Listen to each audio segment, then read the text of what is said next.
Hai pedagang yang terhormat, hari ini kita akan mempelajari dunia analisis fundamental dan bagaimana hal itu memainkan peran penting dalam perdagangan pasar keuangan.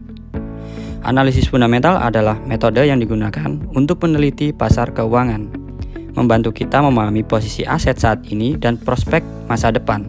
Ini melibatkan menganalisis faktor ekonomi dan keuangan seperti laporan laba, rugi, neraca, dan peristiwa berita yang dapat mempengaruhi harga aset. Prinsip utama analisis fundamental termasuk mengevaluasi faktor ekonomi makro seperti peristiwa ekonomi dan politik yang dapat mempengaruhi harga aset. Situs web A-Markets menawarkan kalender ekonomi perdagangan para pedagang. Alat ini memungkinkan Anda untuk tetap mengikuti perkembangan peristiwa ekonomi global sehingga memudahkan untuk melacak perkembangan penting di seluruh dunia. Faktor makroekonomi yang mempengaruhi harga aset termasuk inflasi.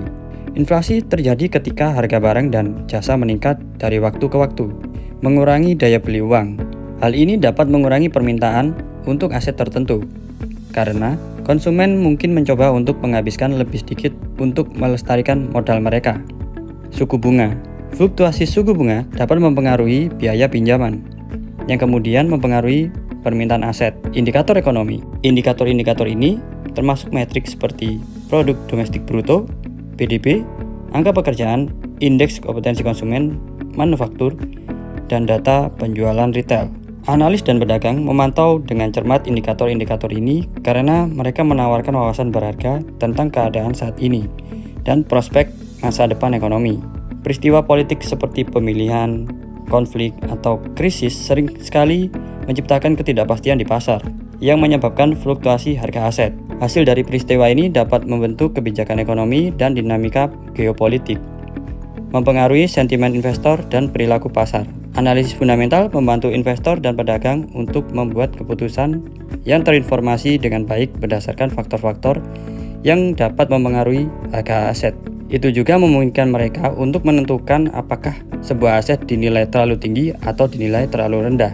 Dalam video kami sebelumnya, kami mempelajari aspek penting lainnya dari analisis pasar, analisis teknikal. Sementara beberapa pedagang hanya mengandalkan analisis fundamental atau teknikal. Menggabungkan keduanya seringkali dapat menghasilkan perdagangan yang lebih baik. Menggabungkan keduanya seringkali dapat menghasilkan hasil perdagangan yang lebih baik. Dengan menggunakan kedua pendekatan tersebut, pedagang memperoleh pemahaman yang lebih komprehensif tentang dinamika pasar, memungkinkan mereka untuk menavigasi pasar keuangan dengan percaya diri. Terima kasih telah menonton video ini. Kami harap Anda merasa ini berguna.